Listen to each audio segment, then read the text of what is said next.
بسم اللہ الرحمن الرحیم۔ السلام علیکم دوستو، شروع کرتے ہیں اسی پاک پروردگار کے نام سے جو کہ رحمان اور رحیم ہے۔ میری پیاری بہنوں اور بھائیوں، منقول ہے کہ حضور سیدنا غوث اعظم رحمت اللہ علیہ بغداد میں جانب عرب صلحہ کے قبرستان تشریف لے گئے۔ آپ رحمت اللہ علیہ کے ہمراہ علماء فقراء کی ایک بڑی جماعت بھی تھی۔ آپ رحمت اللہ علیہ حضرت شیخ حماد بن مسلم دباس رحمت اللہ علیہ کی قبر مبارک پر تشریف لے گئے اور کافی دیر وہاں کھڑے رہے۔ شدید گرمی کا موسم تھا۔ آپ رحمت اللہ علیہ کے ہمراہ آئے ہوئے تمام لوگ جو کہ آپ رحمت اللہ علیہ کے پیچھے کھڑے تھے گرمی سے نڈھال ہونے لگے۔ کافی دیر قیام کرنے کے بعد جب آپ رحمت اللہ علیہ مڑے تو آپ رحمت اللہ علیہ کے چہرے پر خوشی کی لہر دوڑ رہی تھی۔ لوگوں نے وجہ دریافت کی تو آپ رحمت اللہ علیہ نے فرمایا کہ 15 شعبان 499 ہجری بروز جمعہ میں حضرت شیخ حماد بن مسلم دباس رحمت اللہ علیہ اور ان کے مریدوں کے ہمراہ نکلا تاکہ ہم نماز جمعہ جامع رضافیہ میں ادا کریں۔ جب ہم دریا پر پہنچے تو حضرت شیخ حماد بن مسلم دباس رحمت اللہ علیہ نے مجھے دریا میں دھکا دے دیا۔ سردیوں کے دن تھے۔ میں نے بسم اللہ شریف پڑھ کر غسل جمع کی نیت کر لی۔ اس وقت میں نے صوف کا جبہ پہن رکھا تھا اور میرے پاس ایک کتاب کے کچھ اوراق موجود تھے۔ ان اوراق کو میں نے دائیں ہاتھ میں تھام لیا تاکہ وہ گیلے نہ ہو جائیں۔ حضرت شیخ اور ان کے مریدین مجھے اسی حالت میں چھوڑ کر آگے بڑھ گئے۔ میں دریا سے نکلا اور پانی سے بھیگے ہوئے جبہ کو نچوڑا اور ان کے پیچھے ہو لیا۔ سردی کی وجہ سے میرے جسم میں کپ کپی طاری تھی۔ حضرت شیخ کے مریدین نے میری مدد کرنی چاہی تو آپ رحمت اللہ علیہ نے انہیں جھڑک دیا اور کہا کہ میں نے اس کی آزمائش کے لیے اسے اذیت دی، مگر یہ پہاڑ کی مانند ہے، یہ اپنی جگہ سے نہیں ہلا۔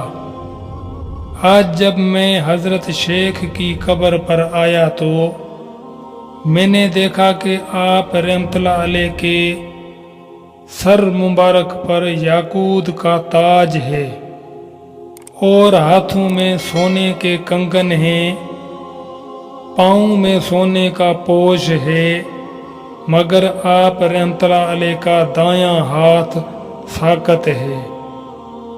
میں نے وجہ پوچھی تو آپ رحمت اللہ علیہ نے فرمایا کہ میں نے اس ہاتھ سے تمہیں دھکا دیا تھا، تم مجھے معاف کر دو۔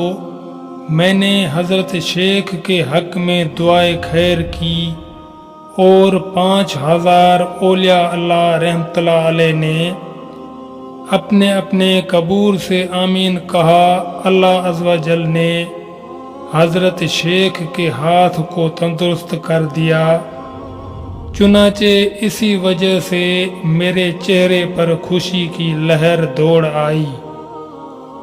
حضور سیدنا غوث اعظم رحمت اللہ علیہ جب اپنے اصحاب کے ہمراہ بغداد شریف واپس پہنچے تو شہر میں اس بات کا شور مچ گیا۔ حضرت شیخ حماد بن مسلم دباس رحمت اللہ علیہ کے مریدین اکٹھے ہو کر آپ رحمت اللہ علیہ کے پاس آ گئے تاکہ آپ رحمت اللہ علیہ سے اس بات کا ثبوت طلب کریں۔ جب وہ آپ رحمت اللہ علیہ کے پاس پہنچے تو ہیبت کی وجہ سے کچھ نہ پوچھ سکے۔ آپ رحمت اللہ علیہ ان کے آنے کا مقصد جان چکے تھے۔